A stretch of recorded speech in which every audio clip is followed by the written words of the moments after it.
এই দীর্ঘ 15 বছর পূর্বের একটি রাস্তা এখনো সেই আগের মতোই রয়েছে।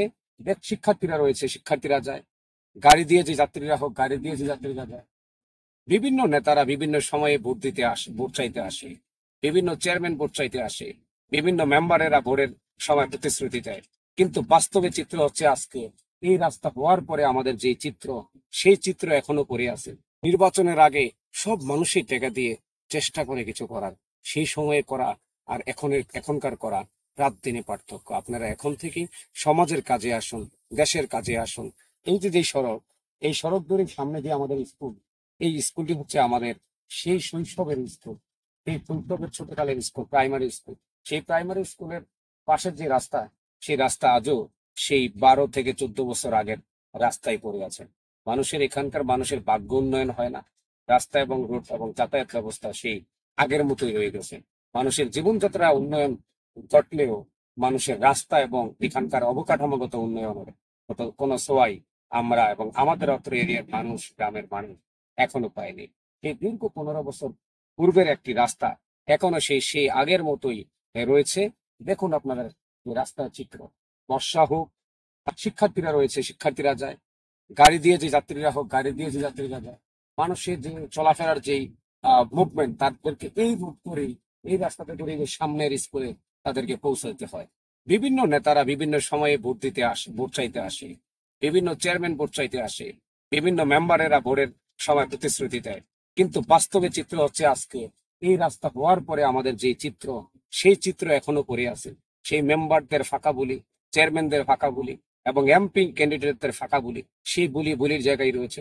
আমার কাছিঘাটার জিনখিনের এই মাটি সেই আগের মতোই রয়ে গেছে। এখন কোনো উন্নয়নের ছোঁয়া লাগেনি। গ্রামের মানুষ সহজ সরল, তারা দাবি আদায় করতে জানে না, তারা সোচ্চার হতেও পারে না, তাদের মৌলিক অধিকারকে নিশ্চিত করতে পারে না। এখানকার মানুষ দিন হোক রাত হোক, যদি অসুস্থ হয়ে পড়ে, এই সড়কে করেই মানুষকে কাঁধে করে নেওয়া লাগে তাদেরকে নদীর ঘাটে।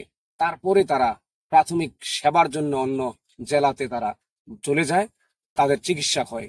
এমনই একটা প্রত্যন্ত এরিয়া আমাদের এই গ্রাম।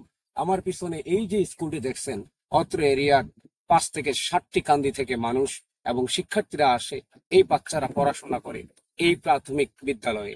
এখানকার একমাত্র প্রধান রাস্তা হচ্ছে আমাদের এই সড়ক। এই সড়ক দিয়ে প্রত্যেক দিন তারা শত শত ছেলে মেয়ে এই রাস্তার উপরে হেঁটে তারা স্কুলে আসে। তাদের জীবন এখনো কত কষ্টের রয়েছে একটু ভাবুন আর চিন্তা করুন। আধুনিক যুগে যা চিন্তাই করা যায় না, শহরের রাস্তাঘাটের তুলনায় গ্রামের রাস্তাঘাট, গ্রামের মানুষের সুযোগ সুবিধা কত দিক থেকে তারা পিছিয়ে। এই মানুষগুলোর জন্য সত্যি কষ্ট হয়। নির্বাচন আসার সময় নেতা আসে, নেতা যায়, নেত্রী আসে, নেত্রী যায়, বিভিন্ন কর্মী আসে, সমর্থক আসে, তারা বিভিন্ন ধরনের প্রতিশ্রুতি গ্রামের মানুষের, তাদের ভাগ্য আকাশে এখনো তাদের উন্নয়ন ঘটেনি। একটি রাস্তা উঠে মানুষের প্রতিশ্রুতির জায়গায় রয়ে যায়।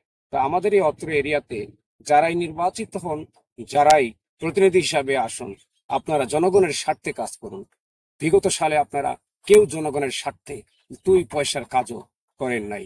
সুতরাং আপনাদের প্রতি আহ্বান থাকবে, যদি দেশের স্বার্থে কিছু করতে চান, তরুণ প্রজন্মের মন মানসিকতা বুঝতে চান, তাহলে দেশের মিনিমাম যে উন্নয়নটা করা প্রয়োজন, সেই উন্নয়নটা এখন থেকেই শুরু করুন।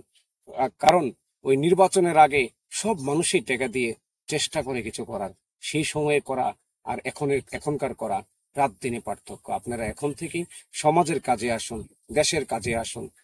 তবেই শিক্ষিত প্রজন্ম এবং সচেতন প্রজন্ম আপনাদেরকে ভোট দেবে। আপনাদেরকে তা না হলে কেন ভোট দেবে? কি প্রয়োজনে আপনাদেরকে ভোট দেবে? আপনাদেরকে ভোট দিলে যদি আমাদের রাস্তারই উন্নয়ন না হয়, আপনাদেরকে ভোট দিলে যদি আমাদের মানুষের জীবনযাত্রার মানেই উন্নয়ন না, নির্বাচন করে কোনোই লাভ নেই। দূর দূরান্ত থেকে নির্বাচন করবে, তারা পাশ করে যাক, কিন্তু কাছে কাছে থেকে আপনাকে নির্বাচিত করে কি লাভ হবে যদি আমাদের এই অত্র জেলার, অত্র এরিয়ার, অত্র 8-10টি গ্রামের জিনখিনের মানুষের যদি ভাগ্যে একটি সড়কের যদি এই চিত্র থাকে, তাহলে আপনাদের নির্বাচিত করে আমাদের কোনো লাভ নেই। আমরা চাই আপনারা মানুষের পাশে দাঁড়ান, মানুষের কথা বলেন এবং মানুষের কল্যাণে কাজ করেন। সবাই ভালো থাকবেন। সবাই আমাদের এই জন্মভূমির প্রতি ভালোবাসা বাড়িয়ে দিবেন। সবাই ভালো থাকবেন।